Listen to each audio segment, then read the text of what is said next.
Bonjour François Fournier, comment vas-tu? Salut Rémi, salut Karima, très bien Salut. Hey, parle-nous des avions d'Airbus Québec qui est prêt à réinvestir massivement. C'est drôle, j'aurais pensé, moi, qu'à quelques semaines, quelques mois d'une élection, la CAQ, qui est encore au pouvoir, mais qui est quand même pas partie pour remporter la prochaine élection, se serait faite un peu discrète en matière d'investissement d'importance comme ça auprès d'entreprises étrangères. T'as-tu eu la même lecture que moi?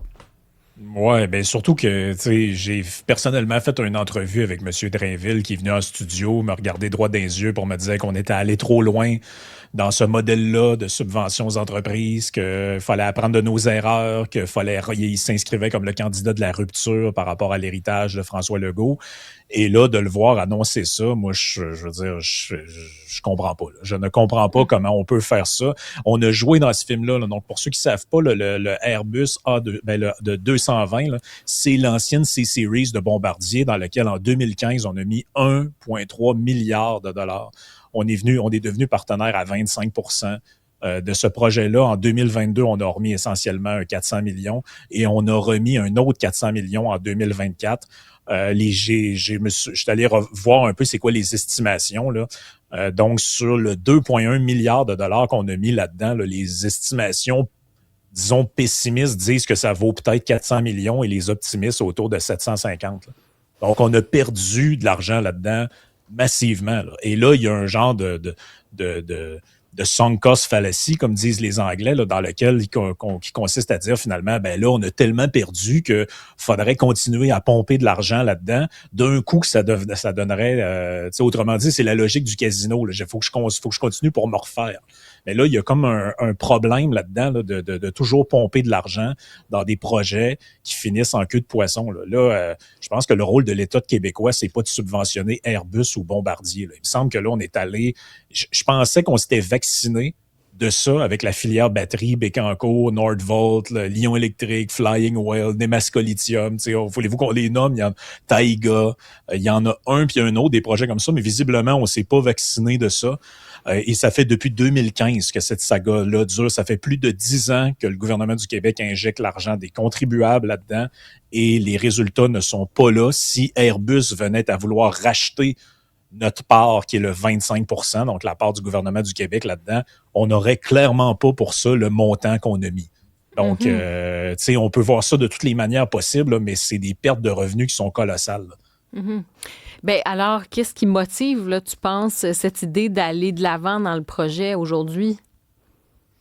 Ben, je pense que c'est un peu comme ce qu'on avait vu avec l'histoire du toit du stade olympique. C'est un peu l'idée de dire que, ben, on a tellement mis d'argent là-dedans pour le restaurer, pour tout ça, que on serait un peu stupide d'arrêter maintenant. Et ça, ça traverse l'histoire de l'humanité, ce genre de décision-là, là, à commencer par les rois de France qui dépensaient des fortunes dans des châteaux, par exemple, en se disant, ben, je peux pas m'arrêter là, on est si près du but. Ben, j'ai l'impression que c'est un peu ça là-dedans. On vit d'espoir que, je connais tous les arguments, on va nous donner. Ouais, vous savez, le carnet de commandes est bien rempli, il y a des commandes qui sont passées, il y aura des avions de fête. Vous allez voir, en dernière instance, on fera de l'argent avec ça. Je rappellerai que c'est ce qui est arrivé avec la cimenterie Mécanis aussi. Là, on a mis une fortune dans la cimenterie Mécanis. Ça a été revendu, je pense, à une entreprise brésilienne pour 86 millions. Là.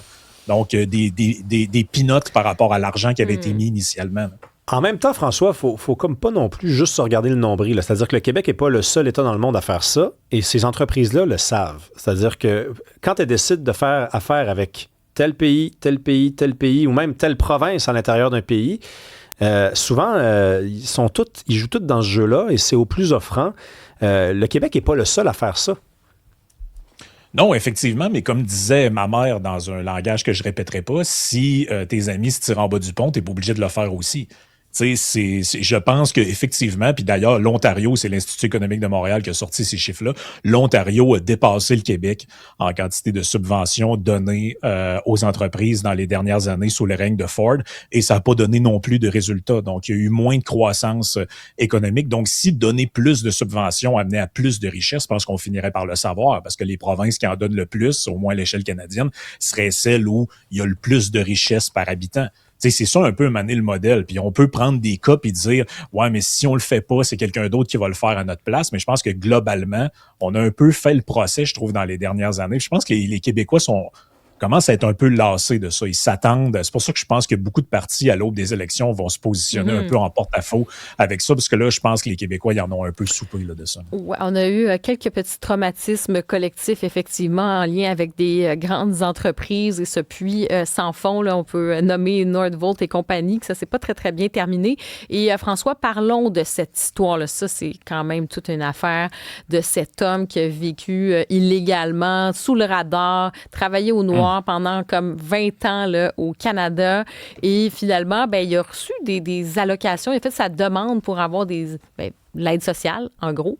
Et on lui a donné raison. Là. Est-ce que ça peut créer un précédent, tout ça? Là?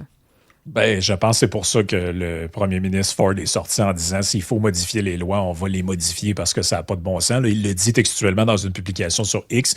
Il dit notre gouvernement va toujours être du côté des gens qui vivent des moments difficiles, mais ça inclut pas des gens qui viennent au Canada illégalement. Donc là, on est dans une espèce de cas de figure qui, on dirait, illustre à peu près tout ce qui fonctionne pas dans le système canadien. Donc, premièrement, l'homme en question arrive en 1997 sur un permis temporaire de travailler qui doit durer 4 ans. Après le 4 ans, il reste sur le territoire. Il n'y a pas les autorisations, mais à aucun moment, on trouve le moyen de l'expulser ou de lui faire savoir qu'il doit quitter le territoire. Il travaille par la suite au noir, donc il contribue pas au programme social qui maintenant revendique avoir le droit parce qu'il paye pas d'impôts, son salaire est en dessous de la table, comme on dit. Et en plus de ça, c'est le bout le plus choquant, je pense, de l'article, c'est même pas que le fait que la justice donne raison à cet homme-là en disant ben il répond quand même aux critères, il est là, puis les critères ne l'excluent pas. C'est qu'on apprend que quand il va au bureau de l'équivalent de l'aide sociale ontarien, on dit que l'employé qui s'occupe de son dossier ne fait pas de vérification pour connaître son statut parce qu'il croit que ça pourrait mettre en danger sa capacité à obtenir le programme. En français, si on traduit ça, qu'est-ce que ça veut dire? Ça veut dire que moi, mettons, j'ai un cabinet d'avocats. Il y a quelqu'un qui m'envoie son CV et je ne vérifie pas s'il est membre du barreau parce que je pense que ça pourrait compromettre sa capacité à obtenir l'emploi. En français, ça veut dire que je le sais qu'il n'est pas avocat. C'est ça que ça veut dire. Donc, l'employé du système de l'aide sociale ontarien savait qu'il avait affaire à un immigrant illégal qui n'avait pas ses papiers et il a préféré ne pas faire les vérifications en se disant c'est pas grave, personne ne va s'en apercevoir, il l'aura. Je veux dire, là, on est rendu dans un système complètement détraqué où des gens viennent illégalement sur le territoire et ça se fait avec la complicité d'employés de l'État qui disent bah, pauvre petit, il faut lui donner le programme. Là, si je fais les vérifications, il n'y aura peut-être pas droit. Mais tu sais, comprenez-vous que sur le plan individuel, on peut avoir toute la sympathie envers ce monsieur-là. Puis je doute pas qu'il a peut-être bossé dur, puis que c'est pas quelqu'un qui est potentiellement dangereux pour la société. Je veux bien admettre tout ça. Le problème, c'est quel est le message qu'on envoie aux autres personnes qui veulent venir dans le pays. On leur dit en gros ben, que vous veniez illégalement ou légalement ou par les voies officielles ou pas, c'est pas grave. Du moment que vous êtes là depuis un certain temps, les tribunaux vont pencher en votre faveur. Et même si ça se trouve, vous allez peut-être chanceux. Il y a un fonctionnaire qui va passer outre les vérifications, va vous donner pareil ce à quoi vous avez droit ou pas droit. Tu sais, il y a quelques années, Louise Arbour, on sait tous c'est qui, elle est devenue gouverneure générale. Elle était juge et ex-représentante. Elle était secrétaire spéciale du secrétaire général des Nations unies. Et elle avait dit au sujet de l'immigration illégale que ça ne devrait pas exister comme terme, en fait. On ne devrait pas utiliser ces mots-là parce qu'on devrait régulariser tous les gens qui sont en situation irrégulière au pays. Elle est devenue notre gouverneure générale, cette brave femme travaillante qui se lève tous les matins pour aller travailler fort, fort, fort, fort, fort.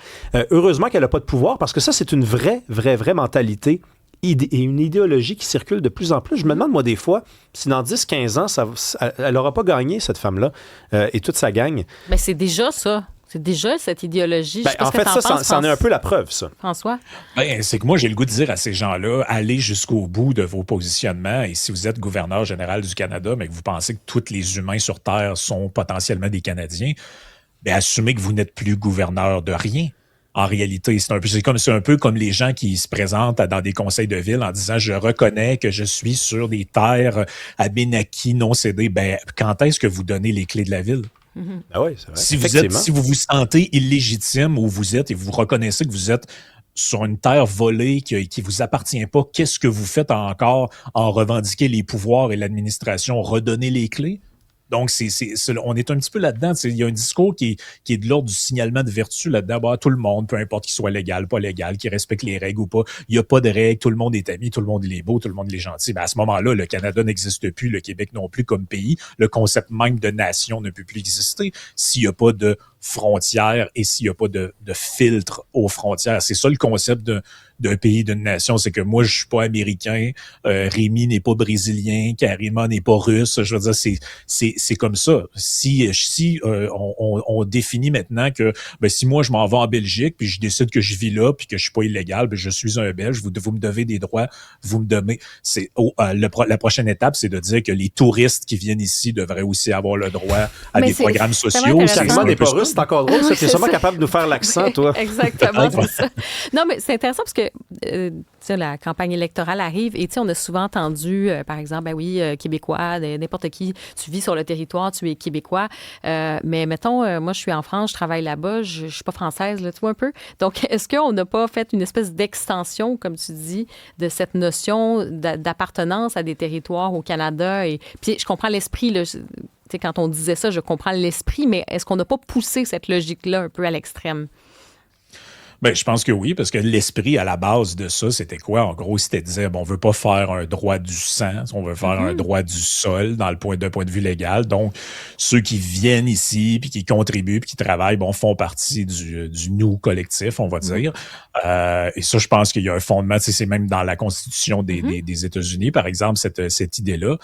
Mais je pense aussi que ça vient avec une forme d'organisation. C'est-à-dire qu'il y a une forme d'organisation légale autour de ça. C'est-à-dire, si vous venez illégalement sur le territoire, vous n'avez pas les papiers, vous travaillez au noir, et après, vous revendiquez faire partie de ces sociétés-là, il me semble qu'il y a comme un problème là-dedans. C'est qu'en gros, vous êtes un genre de nomade sur une terre, mais vous en revendiquez à la fois. Je vois pas vraiment la différence entre ça et, par exemple, quelqu'un qui partira en voyage à l'autre bout du monde, puis à un moment donné, vous êtes parti 8 mois au Vietnam et vous décidez que vous êtes vietnamien. Mais quelle est la différence entre ça et quelqu'un qui vient illégalement?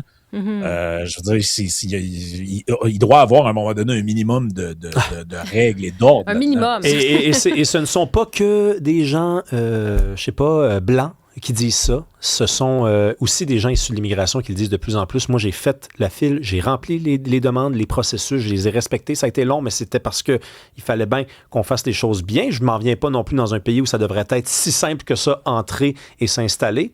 Et ces gens-là, donc, qui sont issus de l'immigration, prennent de plus en plus la parole, notamment dans des lettres ouvertes au Canada anglais, pour dire ça n'a pas de bon sens, cette affaire-là. C'est comme si c'était rendu, l'identité était liquide, comme une bouteille d'eau que tu ouvres et que tu coules, c'est rendu ça le Canada. Rien de concret.